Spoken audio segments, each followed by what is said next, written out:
Islam has flourished for over 1,400 years, and throughout this long history, a small group of dedicated practicing Muslims have achieved remarkable success and wealth by following a simple yet powerful principle in their daily lives. In this video, I will explain what this principle is, why it is so effective, and how you can easily incorporate it into your routine in just 5 minutes every morning. For those who may not know me, I help over 4 million Muslims each month with their personal finance journeys. I have also written a book on halal investing and hold qualifications in Islamic studies. Let's begin. Making money is often about understanding how the world works and aligning yourself with it. Many people struggle financially, while only a few seem to consistently attract wealth with ease. Some individuals have a natural ability to stay in sync with society and recognize opportunities that others miss, allowing them to succeed even without excessive effort. Imagine being able to see the world with clarity and awareness, much like Neo in The Matrix. While the Matrix itself is fictional, the idea reflects something real, true alignment with the way life functions. From an Islamic perspective, this alignment comes from remembering Allah, the creator of everything. The Quran emphasizes this reminder multiple times, encouraging believers to remember Him in the morning and the evening.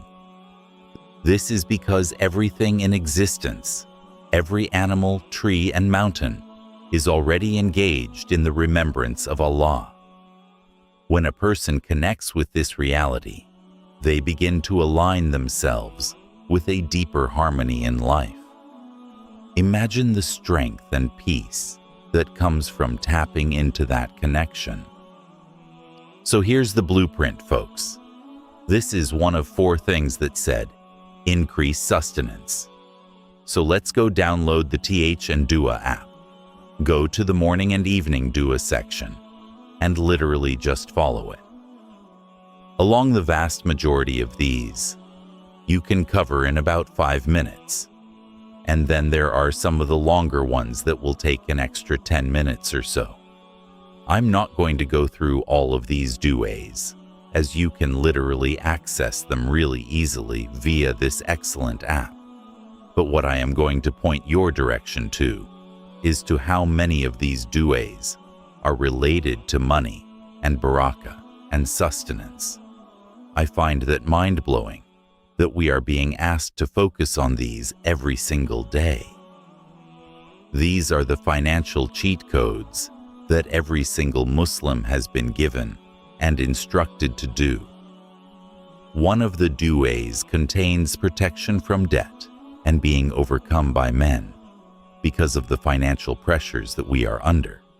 This is literally a dua that we can ask Allah for every single day, and it is a protection for us in another dua. We ask Allah for the goodness of this day, the victory. I find the victory aspect really interesting. Allah wants us to ask Him for victory, for His help, and for light, and for blessing, and for guidance. I mean, if we're asking the Almighty for these things, the Mighty that is more powerful than anything that we have seen, more powerful than even the jinn that managed to bring the throne of Sheba to King Swan within the blink of an eye, far more powerful. The creator of that jinn. We're asking Him for blessing and victory and protection. How powerful is that? In another of these du'as, we ask Allah from protection, from disbelief and poverty. So Allah is telling us again that we need to be asking Him for protection. And actually, poverty is something that is a pretty serious thing that can cause lots of other hardship as well. So just like you have to ask protection for disbelief, so too, we ask protection for poverty. So here's another very interesting dua, where we ask Allah every morning, every evening, for protection from miserliness, from being too stingy. This is actually something that is evil and bad enough for us to regularly seek protection from it. And there's a deeper meaning to this as well, because we know that charity is the opposite of miserliness. And we know that charity does not decrease wealth. In fact, it increases it. And so when we ask protection from miserliness, we are effectively indirectly asking for an increase in wealth as well. And then after we ask Allah, we asking Allah for beneficial knowledge for wholesome sustenance and the deeds which are accepted. And you have to remember that the Islamic daytime starts after Fajr. So just before we go out, we start earning our wealth. We are asking Allah for blessing and help in earning that wealth in a halal way. The power of these du'as is great, and many Muslims find power in them across the spectrum. Let's now hear from who is a business owner, as well as being someone very learned in Islamic law as well. So, the reason we copy the Prophet ﷺ is because it's the most efficient way to come close to Allah Ta'ala. You can do your own practices. But what the Prophet ﷺ did precisely is the fastest way to Allah. It's the most efficient way to Allah. I run a business, I've got employees, I've got lots of things to do. And from the moment I started practicing these, more religiously, more regularly, I found my life transformed. Things being more efficient. Things being solved more quickly. It's something you have to trust. The process. We copy non-Muslims all the time. Tony Robbins starts meditating. We meditate. Because why we see him as a successful person, our Prophet was far more successful. And what he did and what he achieved was far greater than any of us will achieve. So if we copy the air of the Prophet sallallahu alaihi wasallam, we can come closer to Allah subhanahu wa ta'ala faster. That's certainly what I found in my life, and it's something that I hope you can find too. Taha is a very good friend, and his business has gone from strength to strength over the last couple of years. And now we all know one of his business secrets. Now let's turn to Y. Shah, who's a director at Muslim Hands and an Islamic scholar. Brother and sisters, this is your brother in Islam. You director of fundraising. Muslim Hands. My kind have recommendation for are that I personally have benefited from. I think for me, it's sending salat on the Prophet, especially on Fridays, and targeting specific times of the day. And for me personally, what I found is, as Quran says, that there's peace and tranquility in engaging in that. And also the scholars say, of all the things that we can do in life, the only thing we can guarantee is not rejected is salat. Why? Because this is actually the Son of Allah and his angels, that they send constant salat on the Prophet night and day. So, we'd recommend, and what I try to do is try to do it at least 100 times a day. And you can start with just saying salam, or you can go for the Ibn Muhammad, as we have it in the Salah Ina. And I believe, and it's kind of tried and tested, there's an increase in bara blessings, which the scholar says is something which is more than you expected. And of course, Allah sends you 10 rewards for everyone that you send. And may Allah give us that on our dying breath. We have the Shah Andat on our tongues. In Brother Tell is a CEO of Islamic Relief, and someone I have learned much from over the years, Alum.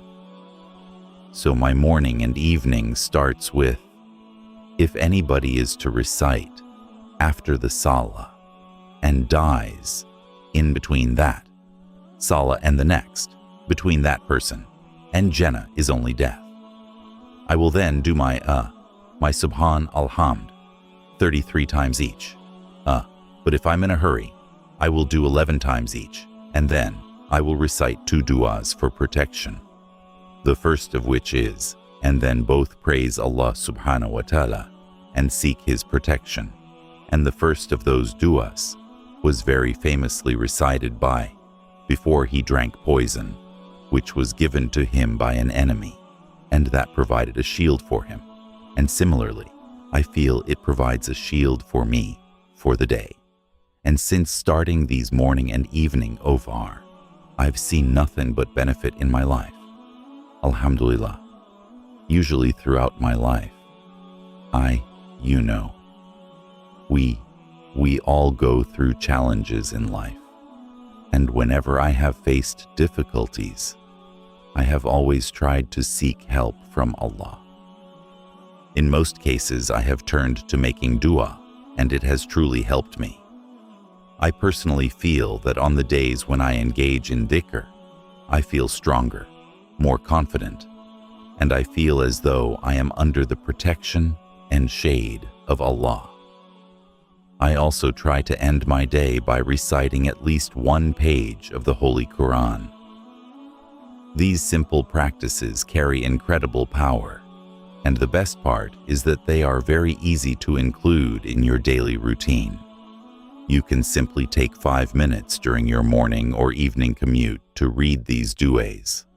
And don't worry, you don't have to complete everything at once.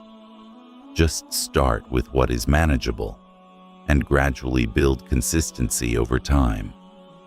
However, it is important to remember that making dua is only one part of the equation. We must also tie our camel, meaning we should take practical steps in our lives as well.